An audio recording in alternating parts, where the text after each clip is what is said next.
สงขลาพ่อแม่พี่น้องคนเมืองใต้เฮาผู้เจ้าผู้ตนผู้ป้าไปสงขลาพ่อแม่พี่น้องในเมืองใต้ฮอดเพิ่นผู้สนใจประวัติศาสตร์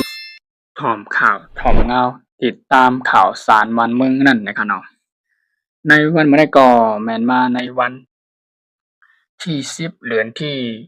7 2026นั่นนะครับเนาะแม่นอยู่ในวันศุกร์นะครับเนาะวันมื้อนี้ก็ข่าวใจวันช่องข่าวคึกตอนกูลอง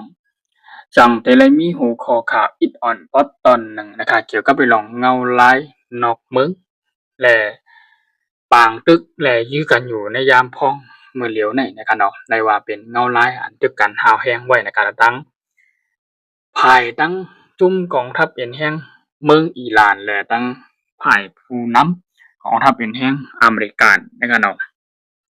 ไล่เป็นปางตึกและเข้แข่งเอ็นแฮงต่อกันอยู่ในยามพ้องมื้อเหลียวนะครับเนาะมื้อวันที่8นะครับเนาะวันที่8มื้อว่าเข้ามาในวันที่8วันที่9นะครับเนาะวันที่9เข้ามาในวันที่10นะครับเนาะมื้อคืนในวันที่9น่ะบ่แม่นในข่าวยามก็เป็นตอนกลางวันของทางฝั่งเมืองเอเชียเฮาค่ะเนาะไล่มีตั้งอิหร่านเนี่ยค่ะเนาะไล่จ้อยเอ็นแฮงและหลักหนักกองกลางยื้อกันตึกกันหาวแฮงทางกำหนึ่งนะคะเนาะอันนั้นก็ไล่ว่าลั่นโดยรองตั้ง เมืองอิหร่านนะคะเนาะตั้งกองทัพเอ็นแฮงอิหร่านเนี่ยค่ะเนาะนั้นก็ฮ้องว่ากองทัพ IRGC นะคะเนาะกองทัพภายตั้งตาฮือนะคะเนาะแล้วก็กองทัพภายตั้งเหนือกลางหาวนะคะเนาะไล่ว่าอิหร่านนะคะเนาะไล่ว่าเป็นอันแข็งอันว่าไล่ว่าเป็นอันแข็งแกร่งหาวแฮงนะคะเนาะที่อิหร่านเนี่ยไล่ยื้อและไล่ปล่อยหมากวงใส่กว่าขึ้นได้ก็เปิดโดยรองว่าอเมริกาได้ไล่ตอบโต้เขาขึ้นนะคะแฮ้งว่าไล่ตอบโต้เขาขึ้นในลาอิหร่านได้ป้นแปนในเขตนาทีกุมกำนั้นก็เฮ็ดจ้องคอปักเปิงหมันแม่นเทียนและตกลงกันตั้งอเมริกันไว้เมื่อป่นมาเข้าย้ำในเดือนป่นมาในมันก็เดือนภายในอาทิตย์2อาทิตย์ที่ป่นมานะคะเนาะที่มีข้อตกลงที่หยุดยื้อกันนั่นนะคะเนาะกำในมีฮือเลียนผ่านทั้งช่องแคบภูมุดในทะเลนั่นหลายว่าเป็นในแม่น้ำในเป็นน้ำปางหลายหรือว่าช่องแคบภูมุดที่อันอยู่ในเขตกุมกำของกองทัพเอ็นแห่งอิหร่านอยู่นั่นก็มีเมืองโอมานอยู่นั่นแล้วก็มีกองทัพอเมริกันอยู่ใน3อองตีนะครับเนาะในช่องแคบทะเลฮอร์มุซนั่นกำในกอบในเซแลอิหร่านในไล่ม่วนว่ามีฮือแล่นเข้ามาไหลย้อนตั้งข้องนั้นก็เป็นในเขตกุมกำของอิหร่านและอิหร่านนั้นก็มีหน้าที่เข้ายามต่างๆที่จัดการคือลำนั้นน่ะกำในภายตั้งผู้นำกูเมืองนั้นก็ภายตั้งอเมริกันที่และมีข้อตกลงกันไว้ทั้งอิหร่านนั้นว่าไล่ต้วยว่ามันถูกแม่นป้นหรือปักเปิงป้นหรือคอมันหมายที่อันเฮาได้ตกลงกันไว้นั่นไล่เป็นการมาทัดสางวนเมเสียมกาภายทางอเมริกานี่ก็ไล่มาวนด้วยนี่หลีว่าต้องจัดการมันต้องตอบโต้มันขึ้นต้องเอาขึ้นว่าหนังไหนค่ะเนาะกำได้เผอว่าอเมริกันเขาในไล่มีการใช้อินแห้งภายตั้งตึกเหนือกลางหาว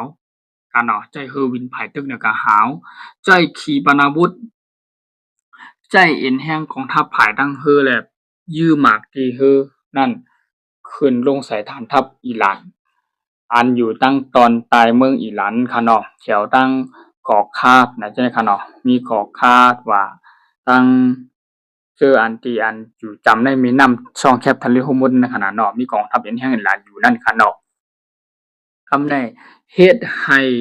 เป็นการตอบโต้ยื้อกันกว่ายื้อกันมาไล่ว่าเป็นอันเฮาแฮงเมาลายอยู่ในยามมื้อเดียวในค่ะนะโปรเข้มค่ะเนาะกำได้อิหร่านนี่ก็ไล่ว่าลุกขึ้นมาเพิ่นฮ้องว่าต่อสู้นะคะเนาะลุกขึ้นมายอมไผ นะครับเนาะอเมริกันก็อเมริกันก็ย่อมมันเขาcầm cố เอ็นแห่งอิหร่านเขานำโกว่าหนังไหนไล่มีการขึ้นยื้อหมักใช้ขีปนาวุธปล่อยกว่าขึ้นในกันเนาะปล่อยกว่าขึ้นได้อันปล่อยกว่าแน่ปล่อยกว่าที่ฐานทัพอเมริกันที่อันปล่อยกันนั่นก็ปล่อยกันในตาฮือปล่อยกันในตาฮือที่อันเป็นห้องว่าชามากันเนาะย่อก็เป็นกองทัพฮือภาคที่5ของเมืองอเมริกันค่ะเนาะย่อก็อยู่ที่ในฐานทัพอเมริกันแต่อยู่ในบาห์เรนก็ย่ามาของยิสัยแล้วก็ที่อันอยู่ในฐานทัพอเมริกันที่ปักตังอยู่ไว้ที่ในคูเวตก็ย่ามาของอิหร่านอยู่ใส่นะครับเนาะไล่ว่าอิหร่านนี่ไล่มาลาดลุยลองว่ากูเจอกูลองการตอบโต้และการเอาคืนได้ใจว่าอยู่ๆเฮาก็สิเอาคืนยื้อตอบคืนน้ำใจอเมริกันก็ยื้อตอบมาก็ยื้อตอบอเมริกันผู้นำพ่ายกองทัพอิหร่านนั่นก็ฮ้องว่า IRGC นะครับเนาะอันผู้นำที่อันช่วยถึงในเขตกุมกำในภายตึกเนี่ยก็หาวในค่ะนะภายตั้งเฮอหมินนะครับไปมาลาดปันตั้งสติถึงอเมริกันเขาว่าเพราะว่าอเมริกันนี่ยื้อเข้ามา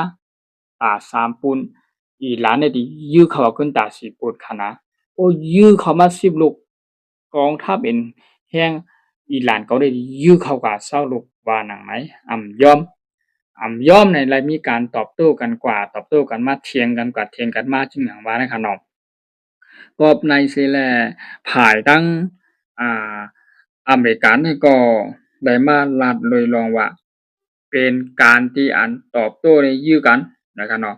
อันอเมริกันในยื้อเข้ากับขึ้นแล้วก็อันญาดีๆงามๆแล้วก็ญาที่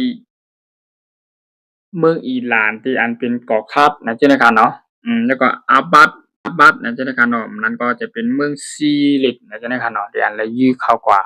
อันอเมริกันญาหมากญาปล่อยหมาก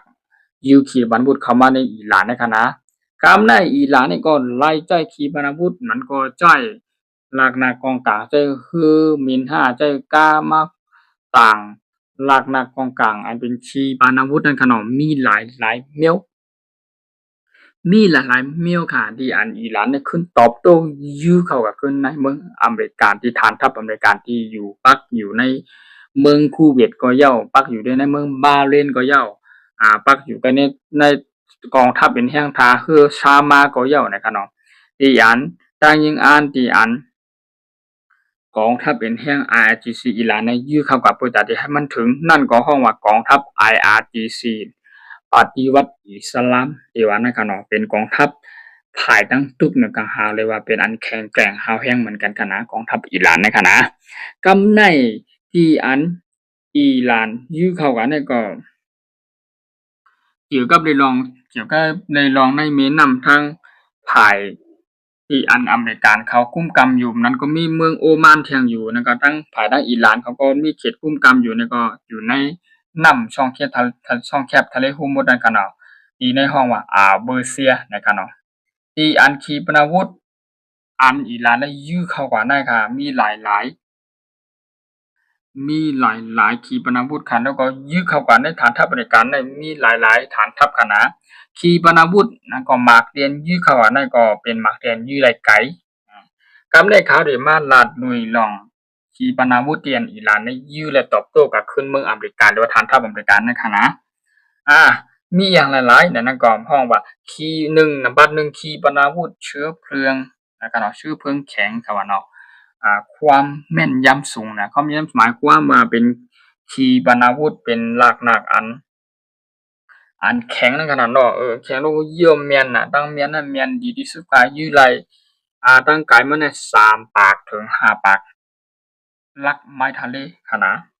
กำได้มีแท่งขีปนาวุธแท่งอันหนึ่งก็อันที่ตัวที่2ก็มีห้องว่าขีปนาวุธซอพากอในขณะที่อันอิหร่านเขาเฮ็ดมาชื่อห้องว่าตระกูลพาเทนะครับเนาะ ขีปนาวุธอันนี้ห้องว่าตระกูลพระเทศเนี่ยยื้อไหลตั้งกายมันก็เจ็ดปากนะครับเนาะเจ็ดปากลักไม้ทะเลที่ถล่มให้เข้ามาในเมืองหรือว่าฐานทัพอเมริกันที่อยู่ในยิมจำอิหร่านนะคะนะ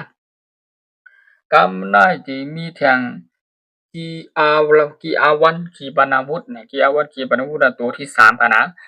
ยื้อไหลตั้งกายมันเจ็ดปากถึงเจ็ดปาก50ลักไม้ทะเลนะครับเนาะไม่ง่ายเลยว่าเป็นขีปนาวุธอันยื้อไหลไกลนะครับเนาะแล้วก็มีแทงการที่อันขีปนาวุธมันก็ที่อันหลักหนักของการขีปนาวุธหรือว่าโดรนที่อันอิหร่านเขาออกมาใช้แล้วมายื้อกำไนอ่าแทงตัวอันห้องว่า GR1 น่ะขีปนาวุธตัวไหนมันตีหลบเล่งไล่นั้นก็มันตีแป๊บไล่สัญญาณเรดาร์ที่เงียบแล้วมันใครว่าเงียบบ่คลายตัวไหนเลยว่าอิหร่านเขามาใจกำเนิดว่าเป็นอาวุธเตียนยื้อเลยไกลหาวแห้งเหมือนกันนะครับเนาะมันตีอันเฮ็ดไหลขีปนาวุธตัวในขณะอันเฮ็ดขีปนาวุธตัวในอันยื้อห้องว่า GR1 ตัวในขณะ GR1 ตัวในเป็นขีปนาวุธ GR1 ในขณะขีปนาวุธตัวในขณะยื้อไหลตั้งไกลเจ็ดปากถึงเจ็ดปาก50ลักไม้ทะเลเย่าก็อิหร่านเขาในเฮ็ดสร้างหรือว่าสร้างขึ้นมาเปิดตาตียื้อไหลให้มันแม่นสูงให้มันเปรียบไหลสัญญาเรดาร์อันมันน่ะสัญญาณเรดาร์อันมันก็เพราะว่าหมากเมืองใดเมืองหนึ่งภูเข็มไหลภูเข็มมันยื้อเข้ามาในสัญญาณมันได้ห้องตามันได้ส่งตัวยิงสกัดให้แบบคณะเพราะว่าสัญญาณเรดาร์ในคณะตัวหมากอันที่ยื้อเข้ามา KR1 เนี่ยตัวนั้นเป็นขีปนาวุธของอิหร่านตัวนั้นเปรียบไหลสัญญาของโปลาริเงียบไหลนั่นก็ที่อันเฮ็ดขึ้นมาในตอนตาที่ปล่อยกันหนึ่งลูกนั้นมันสิก็แตกหลายๆลูกหั้นนะโอ้ลูกปลายมันก็ปลายหมากขีปนาวุธตัวนั้นเพราะว่ามันยื้อขึ้นกว่าแล้วนะตั้งไกลแน่มึงจับที่ตกมันยื้อหลายตั้งไกล7ปาก50ลักไม้ทะเลเขาว่านั่นแหละเพราะยื้อข้างหน้าบ่หมอกจำที่ตกเอาหั้นนะจำที่ตกนั้นโหงสิแตกโหงแตกมันก็กับปุ้งแตกตั้งไตเหนือลิ้นแทงไหนขีปนาวุธอันนั้นเลยว่าเป็นอันอิหร่านเอามาใช้ในปางตึกมันก็ตอบโต้เข้ากับเมืองอเมริกานี่เลยว่าเป็นขีปนาวุธอันเข้มและรุนแรงของเมืองอิหร่านของทัพอิหร่านก็เลยว่าอะไรว่าหนังไหนเนาะเจอก็ไปลองทางนอกเมืองมันก็เงาหลายทั้งอิหร่านและอเมริกาในเลยว่าเป็นปางตึกนั้นก็เฮ็ดให้อิหร่านกองทัพอินเดียอิหร่านเตียนไปโดยเขตกุมกำอยู่ในช่องแคบทะเลฮอร์มุซนั้นเฮ็ดให้เลยปีกแปดเที่ยงเฮ็ดให้เลยปีกเป็นคืออันที่ต่างเรียนกว่าเรียนมาน้ำมันอันที่ส่งเข้าเมืองในเมืองนั้นก็เนาะจังว่าภายในตั้งนาเนี่ยเพราะว่าอิหร่านและอเมริกาเขาเนี่ยตึกเป็นปางตึกกันอยู่ในน้ำมันรถน้ำมันก๊าซอันที่ใช้อยู่กูเมืองไว้เนี่ยก็จังกล้าขึ้นแท่งว่าหนังไหนเกี่ยวกับไปลองเงาลายวานเมืองมันก็ปางตึกกันอันใหญ่ฮาวยังอิหร่านและอเมริกานะครับสองมหาอำนาจอันใหญ่นะครับไม่มาเป็นปางตึกกันยื้อกันโทษซื้อปลอดตึกกันใช้ขีปนาวุธตอบกันมาไหนไล่ว่าเป็นเงาลายบ่ใครเข้มกะมันจังเฮ็ดให้น้ำมันลดน้ำมันก๊าซขึ้นเฮ็ดให้ทองคำก็ดีกาขึ้นไงจังเป็นกว่าไล่ว่าหนังในคะเนาะก็หัวข้อข่าวนะคะว่าในก็มาลัดลุยลองอิหร่านและอเมริกันนะคะเนาะตอบโต้กันกว่านำปัดหนึ่งอิหร่านได้ยื้อเข้ากว่าสั่งสอนเอาคืนอเมริกันได้ก็ขึ้นตอบโต้ให้เข้ามาใน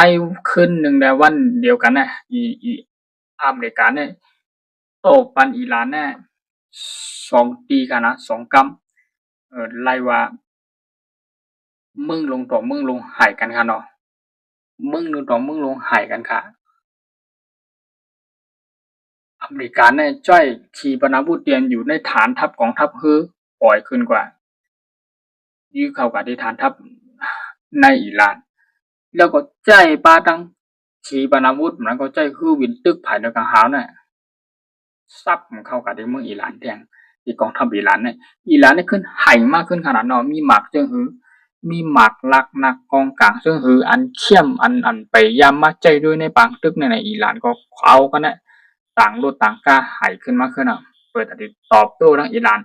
ทำไปมีการมาลาดปืนเผาลาดว่าพวกอเมริกันยื้อเข้ามากำที่1เขาได้ไห่กำที่2พวกอเมริกันไห่เข้ามาย่อมไว้เขาได้ตบปันให้นำก่อนให้แทงอเมริกันจะหมากลงอันเฮาเฮงยกเข้ามาเฮาก็ดิใจหมากอันคึด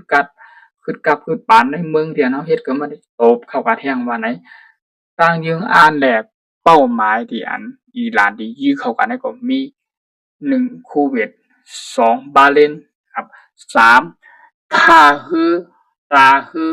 กองทัพอินเดียอเมริกันที่อยู่ในชามานะใช่ไหมอิหร่านเนี่ยที่ล็อกเป้าบ่เนาะล็อกเป้าก็ยิงอ่านเนี่ยยื้อแทงนะครับเนาะเฮ็ดให้เป็นตัวก็ห้องว่ามันจึงหนังว่าหมากได้ค่ะเนาะหมากได้1ลูกน่ะมันตานนี่แตก1ลูกเต็มๆก็ได้อิหร่านเนี่ยเขาเลยเอาหมากอันฮาวแห้งแหละอันเขาเฮ็ดขึ้นมาเปิดตาได้ยื้อเลยไกลๆนั่นตาได้เลยถึงที่เป้าหมายดังยังอันนั้นอิหร่านเนี่ยเลยเอามาใจเด้ค่ะกำนั้นเอามาใจอเมริกันก็ยอมอเมริกันก็ว่าอิหร่านสู้เปิ้นตีเปิ้นแปน ทำตามข้อตกลงคำในอิหร่านขึ้นมาตอบว่าสู้อเมริกันก็ทำตามข้อตกลงเฮาโหลเลยตอบกันนั่นน่ะเห็นยังไผนำลักนักไผจ้าก็ขนาดน่ะสู้ยื้อมาเฮายื้อกว่าสู้ตอบมาเฮาตอบกว่าสู้ใจหมากลงเฮาก็ใจหมากลงไล่ว่าเป็นอันแข่งขันต่อกันค่ะเนาะทั้งอเมริกันอิหร่านในเงาลายวันบ่เหลียวในคันฮะไปตัวข่าวเงาและติดตามข่าวสารวานมึงจิก็ไปลองนอกมึงทั้งอเมริกาในอิหร่านที่แหละเป็นปางตึกแต่โทนะซึกหลดตึกกันนั่นไหนข่าวใจวันช่องข่าวคือต้นกูลองสังเจอว่ามีหัวข้อข่าวเกี่ยวกับเรื่องข่าวข้อมูลจึงหือไหนเกี่ยวกับเรื่องข่าวนอกเมืองเงาลายนอกเมืองนั่นให้ข่าวติเอามาลงและอัปเดตปันใหม่ๆนะบ่แม่พี่น้องเขาในเมืองไต้ปอดเปิ้นกูเจ้ากูตดกูป้าผู้ใดถ่อมข่าวถ่อมเงาคือตอนยามตันนั่นไหนข่าวที่มาลงปันอัปเดตปันใหม่ๆขนาดบ่แม่พี่น้องเขาวันบ่ได้ก่อข่าวใจวันย้อนขอบใจอย่านำข่าวที่พ่อพี่น้องเขากูเจ้ากูตนกูป้าที่เข้ามาติดตามข่าวสารข่าวเงาวันเมืองนอกเมืองนั่นแหละกันเนาะทางเชื่อมีข่าวใหม่ๆยังก็เขาได้อัปเดตลงปันแข่งหนังฮือพ่อพี่น้องเขาผู้ใดถ่อมข่าวเงาคือตอนยามตันป่องแรงแจ้งถึงนั่นไหนกันเนาะเขาคัดใจเทหาข่าวเงาเกี่ยวกับเรื่องเป็นภาษาอังกฤษก็ย่อเป็นกามไทยก็ย่อเป็นความดังเมืองก็ย่อข่าวเดี๋ยวมาต่อไต่ไขรัฐเนี่ยเปลี่ยนเป็นภาษาความไต้ความรัฐเฮาทันสิ มาปืนเผาป่องแรงถึงพ่อแม่พี่น้อง FC ของเขากูเจ้ากูตนกูป้าที่เข้ามาเป็นแฮงอกแฮงใจหาข่าวอยู่ในยามพ้องมาเหลียวในคะเนาะยินดีจงขอบใจใหญ่นำคะเนาะตอนตาพ่อแม่พี่น้องเขาก็ไหลผู้ดีสนใจป้าใจถ่อมข่าวถ่อมเงาติดตามข่าวสารวันเมืองนั่นแหละก็อย่าลืมเข้าก็ติดตามปันกดหิ่งปันกดไลค์กดแชร์ปันในช่องของเขาจะวันช่องข่าวของท่านคุณลองนั่นหนังเพื่อไล่ติดตามข่าวสารนำขึ้นมาจึงลองข่าวที่มาอัปเดตลงปัญญาใหม่ๆขนาดพร้อมเป็นพี่น้องคุณเจ้าคุณตนคุณป้ายินจมขอบใจใหญ่นำขนาดใหม่ส่งข่าวไปสู่ในวันวัน